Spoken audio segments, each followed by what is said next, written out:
What's up? What's up? What's going on, everybody? Yeah. Here we go, y'all. Check it out. It's the Slam Man 100. Slam Man 100. What's up, y'all? What's going on, man? Lot to talk about. I've been gone for a little bit. Had a few things I had to take care of. Today's January 23rd, and it's a Saturday. So we're doing the show on a Saturday. Now, if you haven't been here before, welcome to Basketball in the Basement. I'm your host, Big Rob, a.k.a. Slam Man 100, where we talk basketball, NBA, and we keep it 100. We don't try to dog any players. We don't try to dog any coaches or any of those. We just try to keep it to the game. Nothing personal. That's the way we try to keep it. And a lot's been happening since I last talked to you. But I haven't forgot about the things that I talked about, and I noticed some of the players have applied a couple of things. And so I see the teams are winning. Not by say so much, I'm not trying to take that credit. I'm just trying to say, you let's go check my shows out. That's all I'm saying.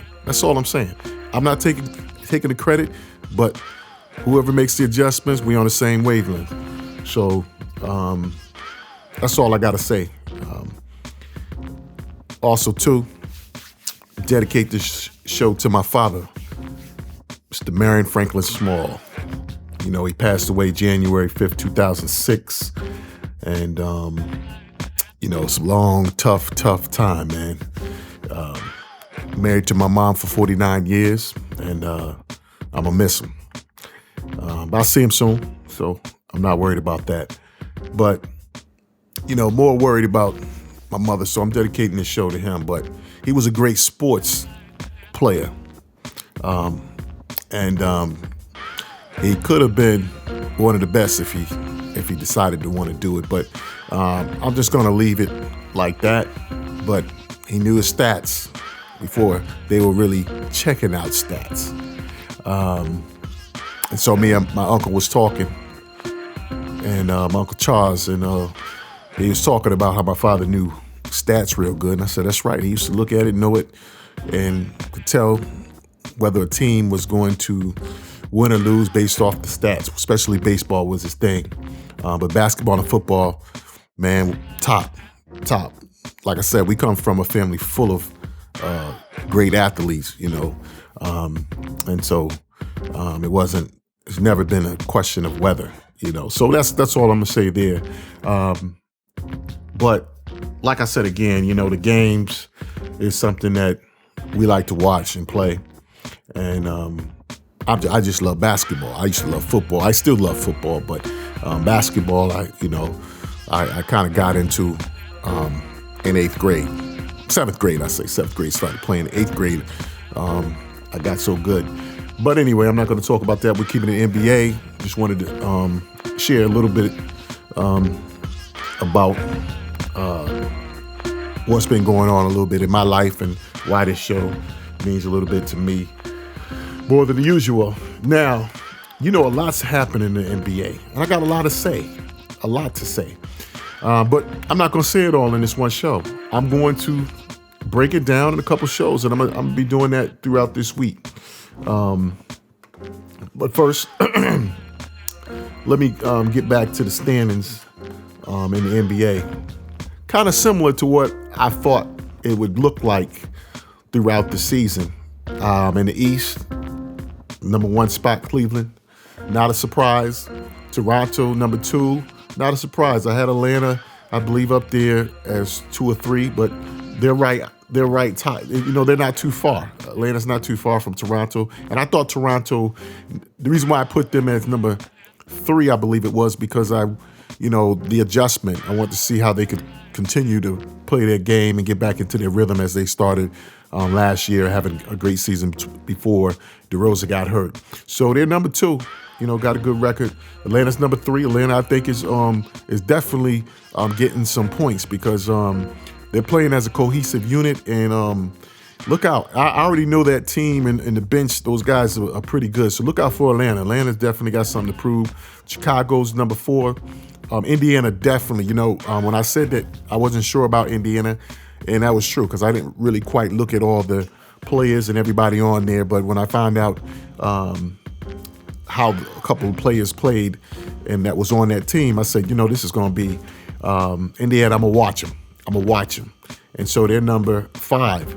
But they're all close. Indiana's number 5, close with Detroit. Like I said, Detroit was one of the teams I thought was going to come up. Boston, right there, 23. And so you have, let's get this on the number 5 spot. You have Indiana, Detroit, Boston, Miami, as right there. So I see between the top 8 spots in the East, those are the teams that you see. And really, defense wins championships. And I'll go into that a little bit more. So that's what the standings is for the Eastern Conference.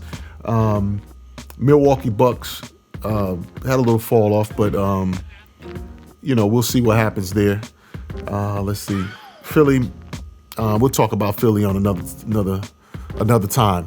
But Philly, I know y'all trying to work it out, man. I know y'all trying to get it together, and I'll talk about that a little bit later. But so that's what we got in the Eastern Conference. Those are the top 5. Cleveland.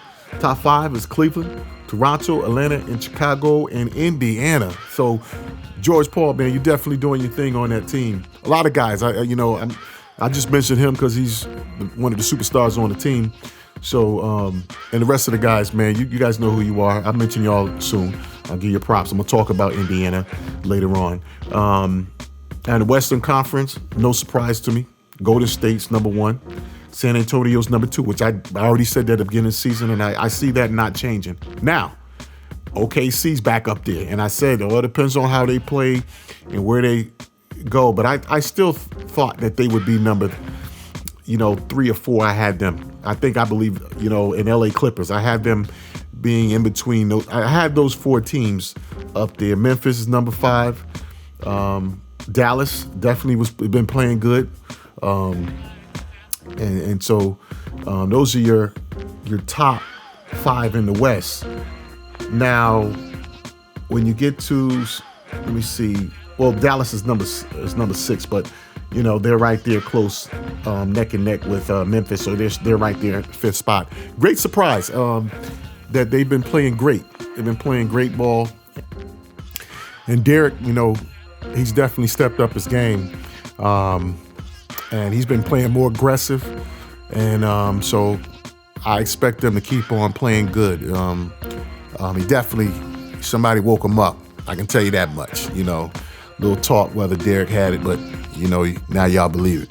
He's for real, and he has responded in his game. The whole team has. Let's see here.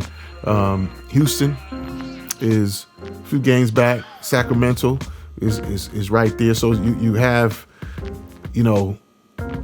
I say down to Portland. You got Sacramento, Utah, and then Portland. So you have a mix of guys,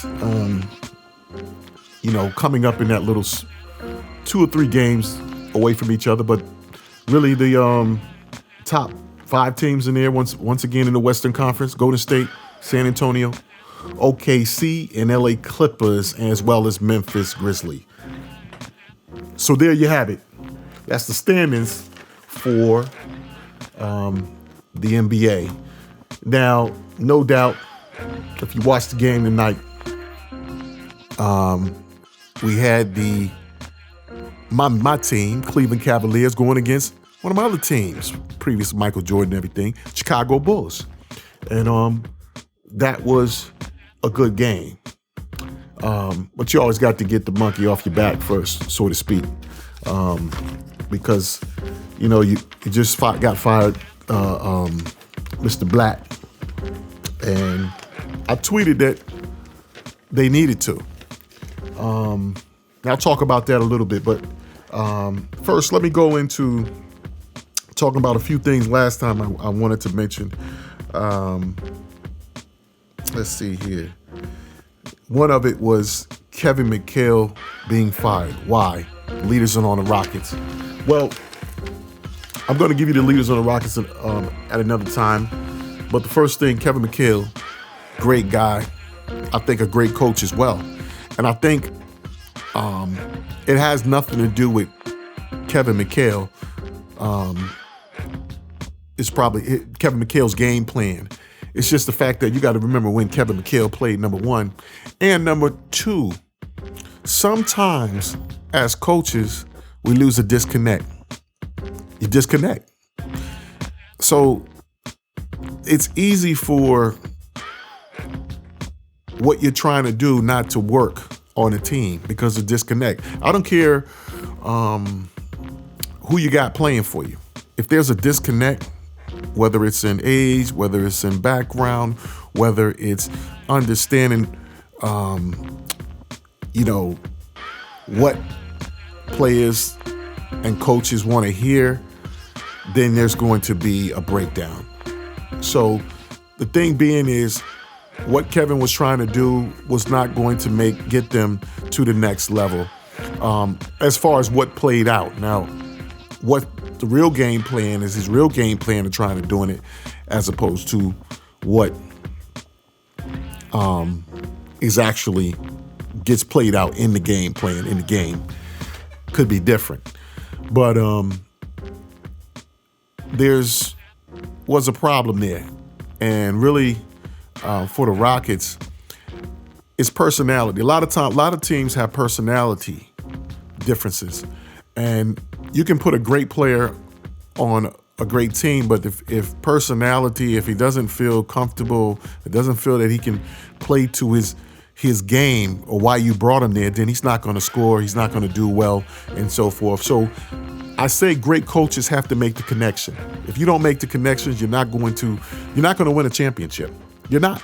Look at Pop. Just go to the great players, the great coaches, and look at the wins. Phil Jackson, Pat Riley, and there's others too. That I'm just throwing out some names that I'm calling, right away. You're not going to win a championship at all. So that's why Kevin McHale had to be fired. When you look down the track, and today in the NBA and anything today, it's a short attention span. So with that short attention span, it's going to be easy for someone to say, hey, you know what? We're tired of buying tickets. We want a championship. Everybody wants a championship. And if you don't get, if as an owner, you're at liberty to say, hey, I gotta make some money, or hey, we got it. Our fans need to see a ring. They want a ring. They've been fans. So that's kind of how it's going to work. So sad to say, that was why Kevin McHale was let go. It's projection. What will Kevin McHale do? What will he bring later? Is his game plan working for the Rockets to get to that next level to beat all the top teams? No, it wasn't. So that's why they ended that relationship. And once again, I'm speaking on my own personal opinion. It's not guaranteed, but I feel that it's something in that realm where they look at it from a business perspective. And business is fast. Everything's fast. Everything changes. Everything's affected by one industry to the next. So, that's the hard facts of being a coach today, or even being a player. You don't have that time to get good or to the level that you would like to get to. So that's why Kevin McHale was fired. Now, who are the leaders going to be on that team? Well, it remains to be seen. I like the way they're playing. And like I said, they're utilizing Dwight Howard like I felt that they should have utilized him. Because you have to go back to where the man was successful. If the man was successful playing a certain way in Orlando and scoring points and so forth, look at his stats, where he got his points at. And you have to say, hey, this guy is probably not a low post player. Everybody's not a low post player, such as Charles Barkley. Man, that's special. Charles Barkley, guys like that, Malone and different ones. I can name some other names. That's a special position to play.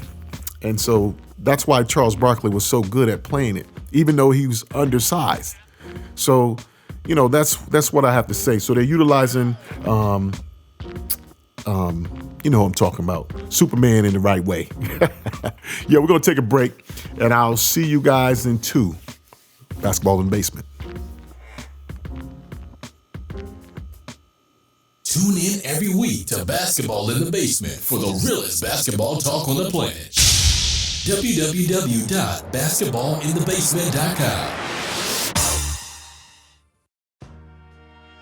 Welcome back to Basketball in the Basement. I'm your host, Big Rob, aka Slam Man 100. And if you haven't been listening in, check us out on basketballinthebasement.net to hear the latest shows, and so you can get a rewind and check out what I've been talking about in the beginning of the show. Well, yes, once again, we're back, January 23rd, and this show is dedicated to my father, Mr. Marion Franklin Small. So, since we're talking about him, I'm gonna tell you, my pop's favorite team was the Boston Celtics, and I can't blame him. They got 11 rings under Bill Russell, as he says, the great Bill Russell, Cousy, and all those guys, which they were. Coach and players proved to be the best, one of the best blueprints. You have to look at the Celtics 1 and Lakers 2. They had the perfect blueprint as far as winning championships. So once again, we talked about Kevin McHale, and I talked about how they're utilizing Dwight Howard. And so we want to talk about winning. Now, who's the teams to beat? There's no question. The teams to beat is the Golden State Warriors and the San Antonio Spurs. They're the best in the NBA. And then third comes Cleveland Cavaliers and OKC. I think that's your 4 top teams right there in the NBA. I think all around putting it, those are the 4 top teams. Now, what I wanted to say, Coach Black, I'm going to talk about that just a little bit. And I also tweeted that he should have been let go. Now, there's a lot of things circulating. It doesn't matter what the situation was. Once again, if coach does not make an impression on the best player on the team, or the 2 best players, or the 3 best players, or can't get control of the team, then he's not going to be successful. And that's the way it goes in any business, in life, or whatever. Sad to say, that's the thing. You're not going to, if you don't make the connection, you don't get the motivation, you don't get your vision across, and you don't get the rings. All the coaches that get the rings get that. That's what they get. That's why they're the best in the game when it comes to coaching. Players. Now, I have to say this is going to be a response to my cousin Chuck. You know who you are, Chuck, out there putting on Facebook about LeBron James and talking about Curry, and many people say, "Oh, is Curry the new king of the NBA?" No. There's only one king, King James, all right? So let's stay there. Now, I'm going to give you some reasons why. Number 1, Steph Curry. Now, when it comes to three-point shooters and high percentage shooter, and also not just a shooter, great team player as well, yes, Steph Curry's right there. Steph Curry is second, I will say, in the most dangerous player out on the court, if not one when it comes to shooting and playing. So, no. Steph Curry's definitely up there. Like I said before, he's a prince of the West, prince of the league, and then King James is king of the league. Now, let me to help y'all understand what I'm talking about is this. Do you know how hard it is to make it into the NBA and be a great player? A great player? And all you true basketball players and coaches and all that know when you see something special. Now, think about that for a second, and then you'll understand why I said LeBron James is the best NBA player ever. Now, what I mean by that is we're seeing LeBron James from never having the top coach. Never went to college. My man jumped from high school to college. From high school to the NBA. He didn't even go to college. He didn't even get a chance to play under a great coach like Michael Jordan. Or when he got in the NBA, he didn't get a coach like Phil Jackson. Kobe Bryant did. As a matter of fact, Kobe Bryant, even playing earlier, was definitely a great one-on-one player, great player. But when they got Shaq and, look at that team before Phil Jackson came. Winning is more than great players. Winning championships is more than great players. It's a whole collective unit. It's a feel. It's a spirit that runs through there, and it's a mindset. And what I mean when I say spirit, I'm saying when guys come to play, when they got something, they got smiles on their faces.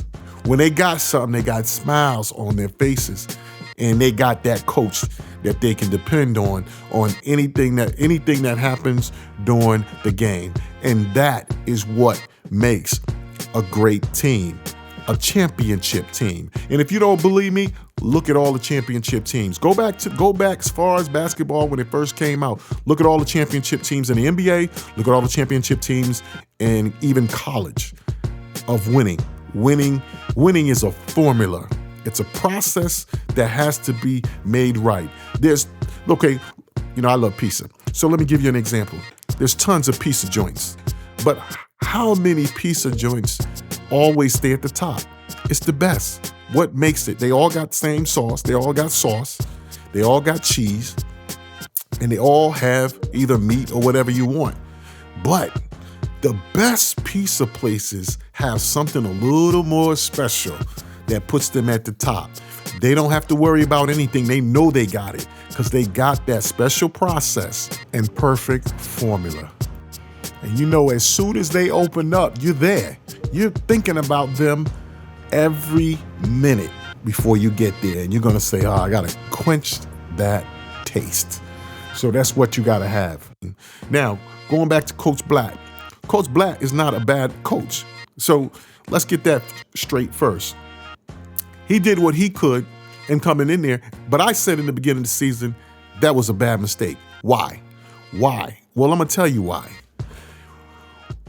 Great players, superstars, not great players, superstars have big egos. They're perfectionists, most of them, and they're driven to win. And the ring is what they want. They put in all the work to get that. So, Coach Black, the NBA does not have enough time for him to catch up. LeBron James, you only got so much time with LeBron James. He's only going to be in his youth or be strongest, the best of his years, and he's gone. Look at Kobe Bryant. My man Kobe played great all these years, but guess what happens? Age catches up. Injury comes, age catches up. You see how that works out? And Kobe, man, like I said again, man, still is unbelievable as to what he's doing as a guard, because a guard really uses their body, and he's been through injuries and everything. And so Kobe, man, like I said before, this is your year, man. Do whatever you want to do. You ain't got to prove anything. Shoot the threes, because this is kind of like your end of performing, the Black Mamba, seeing the Black Mamba for the last time on the court. So end of another era, coming and leaving after Mike. Mike 6, Kobe 5. So LeBron takes that, and when LeBron leaves, he's going to pass it on to Steph Curry. You see, that's what's going on. Now, quickly, I'm going to go into this real quick process. Now, I'm going to do another show, and I'm going to talk about a little bit more about what's going on with the Cavs. I'm going to tell them how they need to utilize their team. But number one, why LeBron James is still king of the league, and why you should all know that he's king of the league. Right now, LeBron James could go to any team, and it'll sell out immediately. Tickets are sold out. He's got the superstar theme. He's the theme of the NBA. LeBron James. Everybody know that. So now Steph Curry, once again, he's the prince of the league. I like that goatee you're doing, Steph Curry, man. He's doing that little Magic thing, man. That when Magic grew that goatee, that's when Magic was no joke. So remember that. With that being said, we're going to talk a little bit more. I'll talk a little bit more later about this, about the team and how they should set up. Now, once again, I will talk about the scores because it's going to be a little two-part piece that comes through. I'm going to talk about the game against the Cleveland Cavaliers tomorrow, as well as the Bulls, the Chicago Bulls. So you don't have to worry about that. I'm going to get back to that. And like I said before, Coach Black had to go. It's not even a situation of him being a bad guy. No, I don't think he is. I think he's a cool guy. But this is big. If Cleveland don't win with all the money out on these guys, Kevin Love and so forth, it's going to be a disaster. LeBron has a lot of weight on his shoulders, so he might come off a certain way, be a certain way or whatever. That's a superstar. That's what a superstar kind of does. Michael Jordan was the same and so forth. But once again, remember, LeBron James is the best basketball player who's never been coached by the greatest coaches. That's what I'm talking about. And to achieve what he's achieved is something unique.